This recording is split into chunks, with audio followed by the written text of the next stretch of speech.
Es realmente desconcertante la tenacidad con la que los medios de comunicación, que están llenos de mermelada, es decir, de publicidad oficial, siguen insistiendo en que la marcha del 9 de abril fue un movimiento de masas.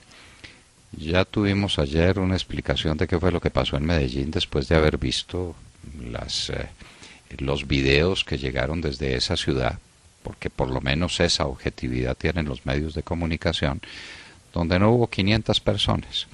Hoy desde Cali, Luis Fidel Moreno nos cuenta que él personalmente llegó a la plazoleta de San Francisco y que el movimiento total no sumó 300 personas en la ciudad de Cali. ¿Dónde están pues las masas? Lo que siguió en cada lugar del país fue lamentable. En Barranquilla ni salieron a la calle, y lo mismo pasó con Cartagena, donde hablaban de 300 personas y mostraron el video y no había 40.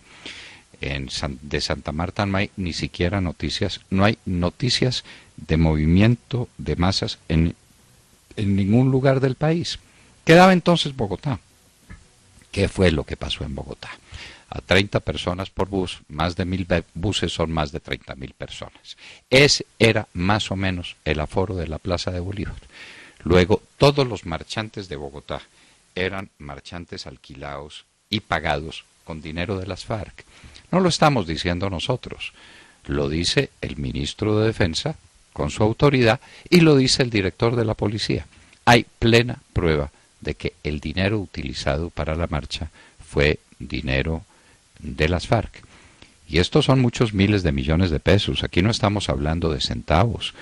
O un bus de esos no vale menos, durante 3 días, no vale menos de $500,000 de pesos, $1,000,000 de pesos, quién sabe cuánto valdrá solamente el mantenimiento del bus, la gasolina, los repuestos que se consumen durante un viaje largo de 3 días, más 30 personas a las que hay que darles comida, hay que darles refrigerio. Eso vale un dineral, cada bus, multiplicado por 1000. Aquí hubo por lo menos $5 millones o $6 millones en este movimiento, más de 10.000 millones de pesos, con absoluta seguridad. En el derecho colombiano rige el principio de la transparencia. Toda persona que tenga una institución, bien sea de naturaleza simplemente corporativa, es decir, personas jurídicas que no tengan ánimo de lucro, corporaciones y fundaciones son las principales de ellas, las cooperativas o las sociedades que tienen ánimo de lucro de cualquier naturaleza, que sean anónimas, de responsabilidad limitada, comandatarias, SAS, tienen la obligación de llevar sus libros de contabilidad y de exhibirlos, de presentarlos. Si usted es empresario, usted tiene que llevar a la Cámara de Comercio sus balances, y las autoridades están facultadas, todas, las de impuestos, las de control societario, las de cualquier naturaleza que sean vinculadas con su tarea, tienen el derecho a revisar sus libros, a revisar sus actas de junta directiva y a revisar fundamentalmente sus balances. Pero este control, oh sorpresa, llega a un punto en que se esfuma, donde ya el control no es posible y hay unas personas privilegiadas que no tienen que explicarle a nadie de dónde sacan su dinero. Los partidos políticos, huelga decirlo, como instituciones que no tienen ánimo de lucro, tienen la obligación de la transparencia y tienen la obligación de llevar sus libros y tienen la obligación de decir de dónde sacan su dinero. Y hay controles especiales que ejerce el Consejo Nacional Electoral, que ejercen las autoridades electorales, para saber si los partidos políticos se están nutriendo de dineros legítimos. Y hay de que aparezca un centavo de extraña procedencia, porque entonces viene el problema del concierto para delinquir y de la financiación indebida de las campañas políticas y de la cárcel. La cárcel para todo político que esté untado con un peso de mala procedencia. Salvo los que vienen de las FARC, salvo para la señora Piedad Córdoba y para el señor Iván Cepeda, que pueden hacer movimientos de miles de millones de pesos y ellos no están sometidos al control del Estado. Uno no se explica cómo a las declaraciones del ministro de Defensa no le siguieron unas investigaciones sobre la organización de la Marcha para la Paz, con revisión de libros, con revisión de cuentas bancarias, con un examen detallado de lo que está pasando, porque no es poco lo que se dice. Es decir, que este es un dinero proveniente del narcotráfico. El narcotráfico que nos mata desarrollando gestión política con la marcha patriótica. Y todo el mundo mudo y todo el mundo sordo enfrente de esta realidad dramática. Pero es que eso tiene su explicación. Es que el primer amigo de este movimiento de masas, es decir, de este movimiento de las FARC, para llevar 30.000 personas a la Plaza de Bolívar de Bogotá, que eso fue todo lo que se cumplió, es el fiscal general de la Nación, el que debe en primer lugar vigilar e investigar y llevar ante los jueces a cualquiera persona que cometa una irregularidad, y esta es una irregularidad manifiesta, nada menos que el recibo de dinero y en grandes cantidades de fuentes ilícitas. Aquí tenemos todas las figuras del concierto para delinquir, del lavado de activos, de la utilización extorsiva de todos esos dineros a Bogotá. Pero ¿a quién se le pregunta? Al fiscal general de la Nación, que fue parte de la marcha, que salió con camiseta, que salió con pancartas, que se indignó con el procurador general de la Nación porque no cumplió sus deberes. Es que tenemos un fiscal prevaricador, un fiscal que incumple sus obligaciones constitucionales, un fiscal que excede los términos de su competencia, pero que además prejuzga, y prejuzga de manera descarada y abierta para hacer proselitismo político. Claro que al fiscal le tiene que gustar la paz como nos tiene que gustar a todos los colombianos. Pero ¿por qué le gusta una forma específica de paz? ¿Por qué le gustan estas reuniones en La Habana con unos asesinos para garantizarles la impunidad?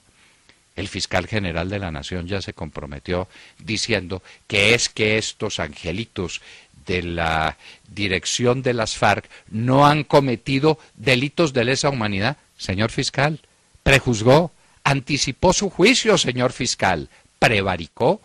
Usted tiene que declararse impedido para todo lo que tenga relación con el proceso de paz que adelanta el presidente de la República, que fue otro marchante y que fue otra persona que incumplió con sus deberes y que lanzó a las fuerzas militares de Colombia al ejercicio de la política. Esto no es posible.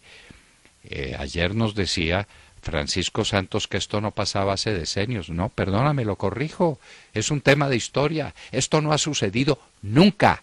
Nunca el ejército de Colombia fue utilizado como tal ejército para hacer marchas en favor de un régimen, de un régimen político, en favor de una presidencia.